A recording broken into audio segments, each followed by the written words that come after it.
Are we on? You see now, the media people are moving slow. Okay, all right. I was about to say the minister got tired early today, but no, she's going for the big machine, as she always does in our Valazonke sites. All right. So, colleagues, this is what we typically do in the programs where we inspect road infrastructure with the minister.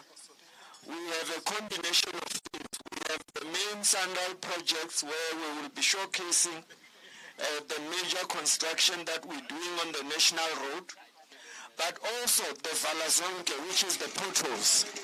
So the minister will be demonstrating how to operate this one. Mayors, are you also going to join? That is it. Are you going to join?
Is that a provincial road or what?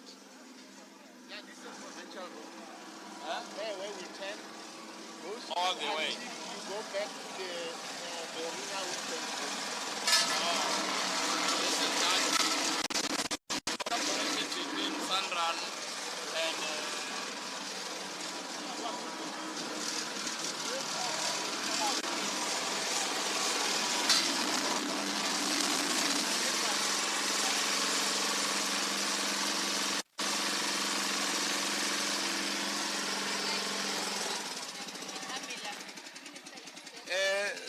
Thank you.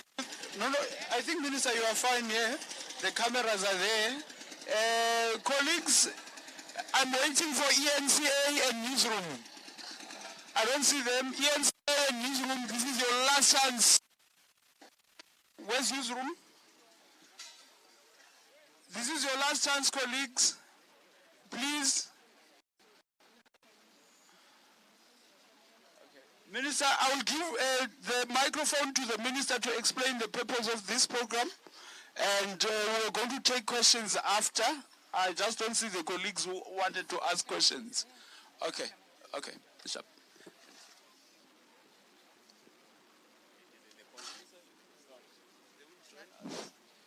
Okay.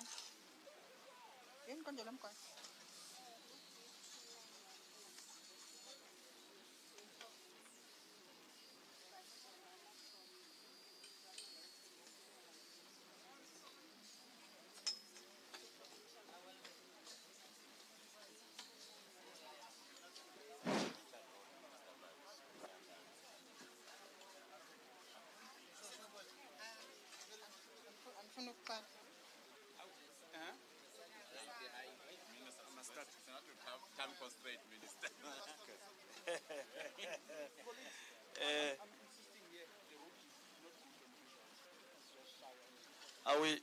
Are we good to go?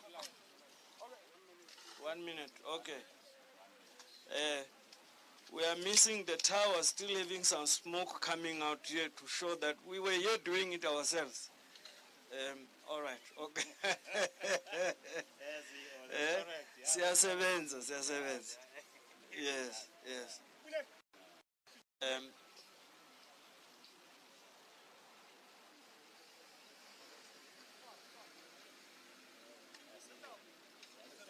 that this provincial roads? partnership with Sunrise. That's very important. Okay. All right. Okay. All right. Don't step on the. You get stuck there quickly.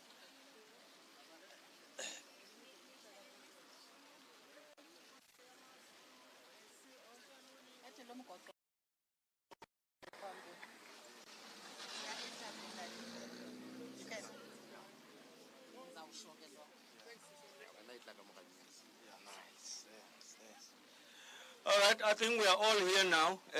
Thanks, colleagues. Once again, we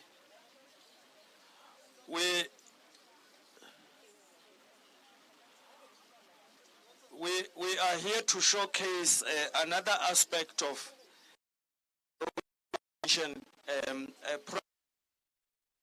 transport.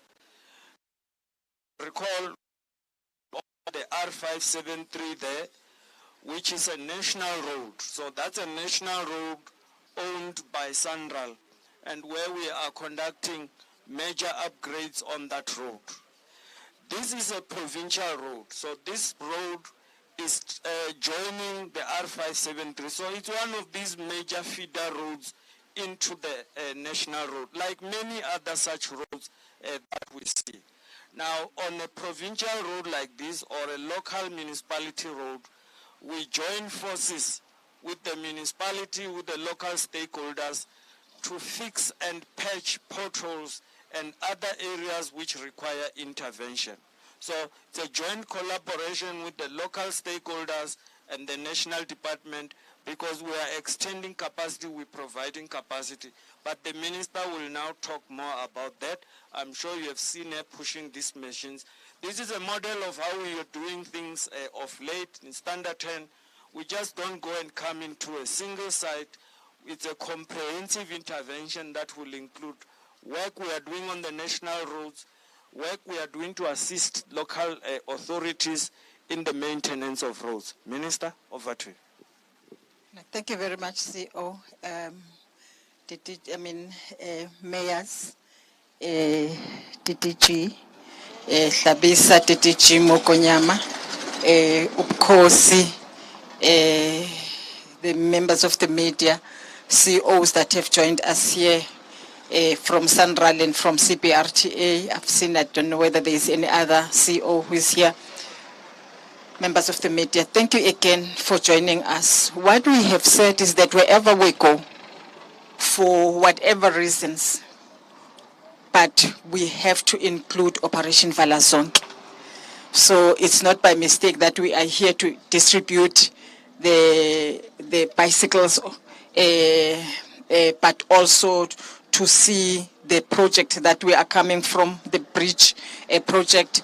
But we then said from there, it has got to be Operation Vala Zonke, so that we see and we do it ourselves, working together with the layers of government and ensuring that the potholes are being patched.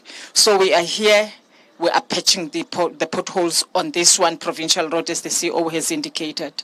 But if you drive down this road, the road is very bad to the extent that you can no longer patch. You can't patch it. It has lived its life. You've got to do something now. I've then requested Sanral to intervene there. It definitely will not be about the patching of potholes, because you can't patch it, not anymore. It's damaged to the extent that it can no longer be patched. It's just about a kilometer that will require some sealing and resealing and not the patching. And we have requested Sanral to do it for ourselves. This is because our own stakeholder, which is the taxi industry, has raised the issue with us to say, but you expect us to have a roadworthy taxes, but the roads are damaging our taxes. And because of that, we are responding to say, yes, indeed, with the legal resources that we have, we are going to attend to that area, which is about a kilometer, for resealing so that the road is trafficable. That is our aim as the Department of Transport, working together with our counterparts at provincial level, district level, and local municipalities, that we have our roads maintained but also trafficable, whether they are paved roads or gravel roads.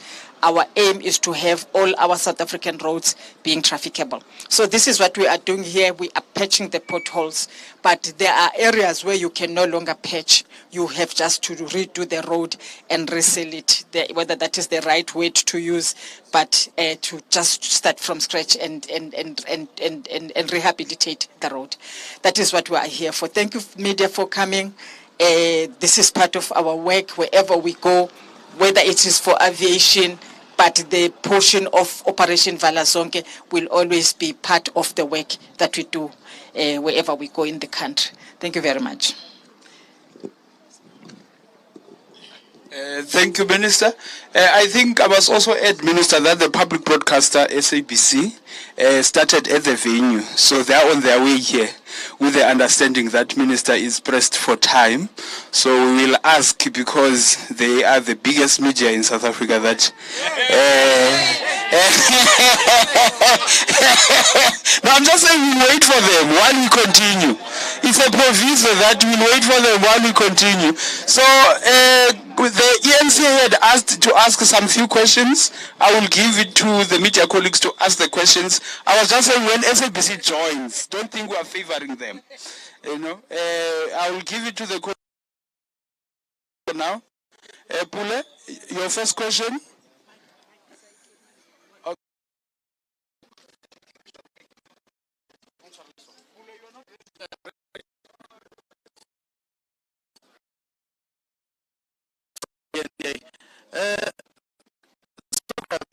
To be implemented in other municipalities as well, where you're working in hand with other departments and SANRAL, because we see it in other municipalities where it has really decayed to its lowest form. Really, you can't travel on it, and at the end of the day, you get complaints from community members saying we're paying rates and taxes, but the roads are not being maintained. So is this initiative, is it also going to be implemented in other municipalities as well? Thank you. Newsroom. Minister Zola Sholwana from Newsroom Africa. On the 31st of July 2023, you launched a call center that will be specifically focused on dealing with the issue of potholes across the country. I just want you to give us an update. How effective, is that project, and also have people been reporting potholes through the app that was launched?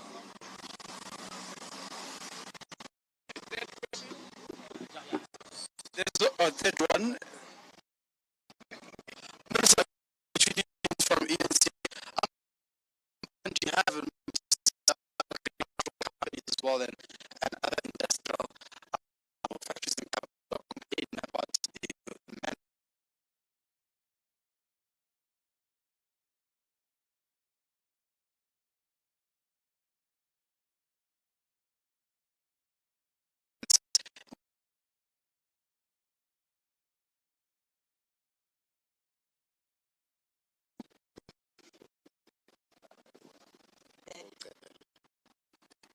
Yeah, no, thank you very much. I think the Minister of the question, I just one statement from our brother from the NCA. You are it is important on municipality services, but we must be able to engage and maintain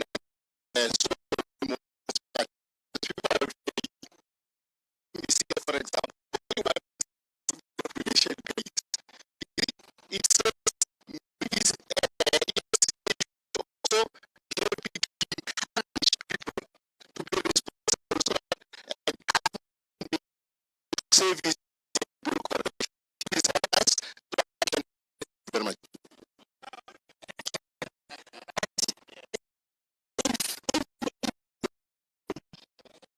Even if they are paying, there isn't any country in the world that can maintain its infrastructure out of rates and whatever, and taxes. It's not possible. It cannot, because you've got competing needs. The tax that we pay, it is also the tax that we use for all the grants. It's the tax that we use for building schools, for building hospitals, for medications, for everything. Now, from that budget, you cannot therefore have money enough to maintain your roads. It doesn't happen anywhere. And that is why wherever I speak, I say, it's time that South Africa, we begin to say, what is the effective model for the funding of our road infrastructure in South Africa? If you look at why SANRAL is able to maintain the road infrastructure, it's not out of the money that they get from the, what is this? The fiscus. But it's the money that they are able to make out of tolls, the tolled roads, the money that they're able to make out of going out to the market to borrow money for them to come and maintain the national roads. If they were depending only on the fiscus, would not be having the roads that we have, even the national roads. So I think it's a topic that we need to begin to talk about in South Africa. There is no country in the world that maintains its road infrastructure out of the money that it gets from the fiscus. Because if that was to be the case, the whole 1-point-something trillion rand that we collect, almost half of it will have to come to roads, because you construct a road, but you still have to have the budget for its maintenance. So the budget that you have for construction, but the N3, for instance, gets maintained continuously, despite the fact that it's a very good quality road that we have in South Africa. So that however, we have asked the question to say, are we going to do this in all the municipalities? Remember, municipalities also have got the responsibility to maintain their roads. So they have to do it. By law, they've got to do it. In terms of the Constitution, roads are a Schedule 5 a function, and they are therefore authorities in their own right. For us to patch this provincial road, we will do. On ourselves, we cannot, because it's their property, which is this road, in terms of the Constitution.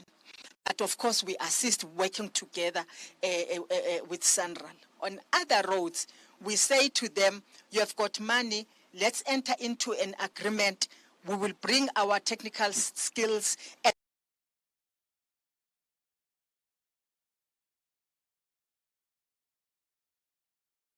they adopt a road. And because their trucks, whether it's Agri South Africa, are damaging our roads. They've got to do something about it. Some of the roads were never meant for the number of trucks that are on those roads. If you talk about them, I was very happy. I always refer to the road between Carolina and Brayton. The mine there has actually said we're going to do this road. So they are actually doing that road. They're maintaining that road.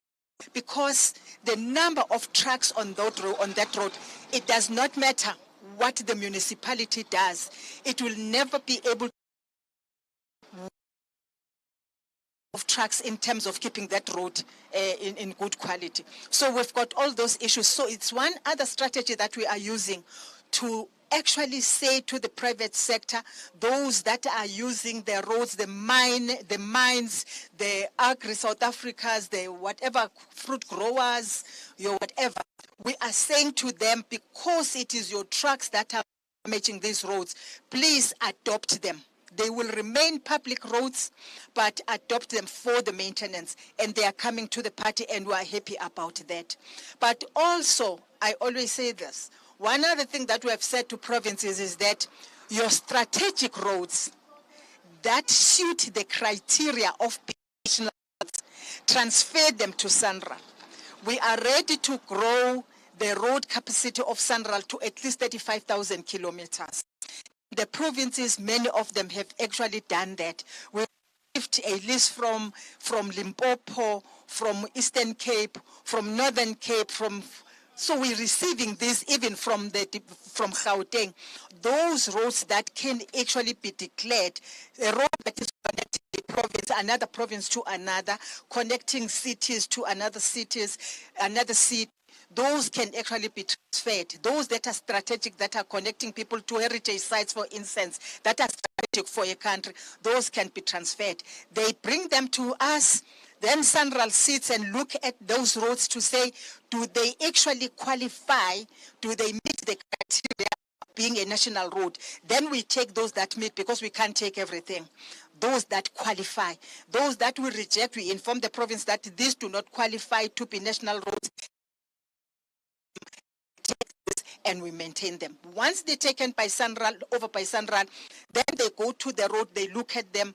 If there is anything that needs to be done immediately, they do that, then they put them in their maintenance going forward. And that is what we're also doing in trying to ensure that our roads are in good state. But we do need resources. We do need money. Even for this which we are using, this material that we are using here, it's not free. It's money. So we do need the maintenance of our infrastructure.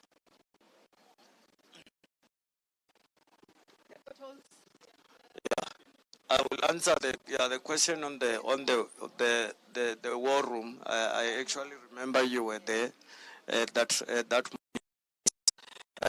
I think, as the minister has said, we opened the war room for Valazonke program, and Valazonke program is a multifaceted program. It contains what we are doing here, that is the from area to area.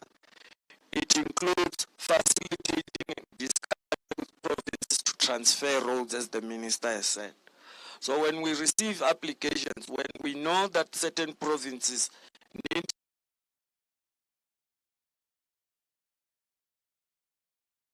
us, for example, very successful last year, in November, we transferred 600 kilometers from the Free State. We have now also added another 200 kilometers early this year. So 800 kilometers of roads from Free State, which were then immediately attended to. So all the immediate work around fixing, patching potholes, putting guardrails, road signs, line markings were attended to.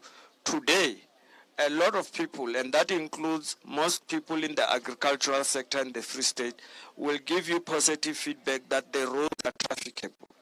And we are now beginning to embark on a process of design and so that we can look at construction packages. Another aspect, as the minister says, it's adopt a road. It is also through that same control room where we follow up with our colleagues at different municipalities to check where they are with such types of initiatives. Other municipalities will be calling to look for assistance, technical skills, knowledge exchange, for example. Some are even trained around asset management, basic asset management that they require to do in order to execute their own maintenance. So that is the purpose of that facility. It is working. However, what we have realized is that we make a difference when we get involved on site. So instead of just giving people information sitting in air-conditioned rooms, we come out, we do the work, we collaborate, we partner with them. But it is a two-way thing. It's not only us who must be going out. People must be reaching out, must be willing to put money, must be willing to put skills into the mix, and we work together. It cannot only be the National Department of Transport and SANRAL doing that. It requires a joint collaboration. Thank you.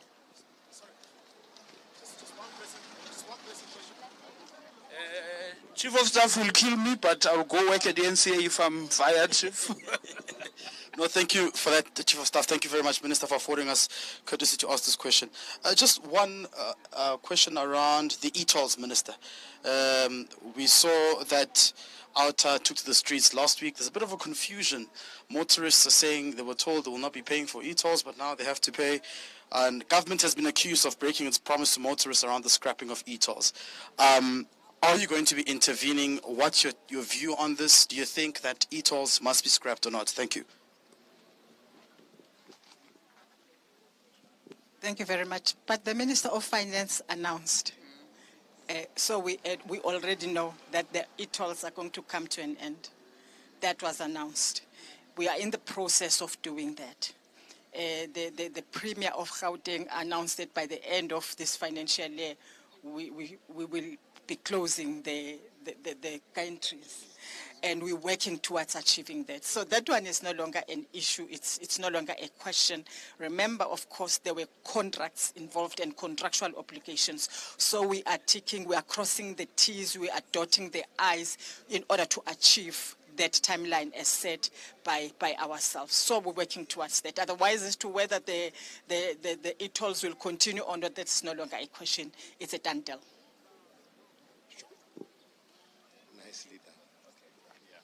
Thank you, media colleagues. We're done. We're going to another leg of the project. The smallest broadcaster is not here yet, unfortunately.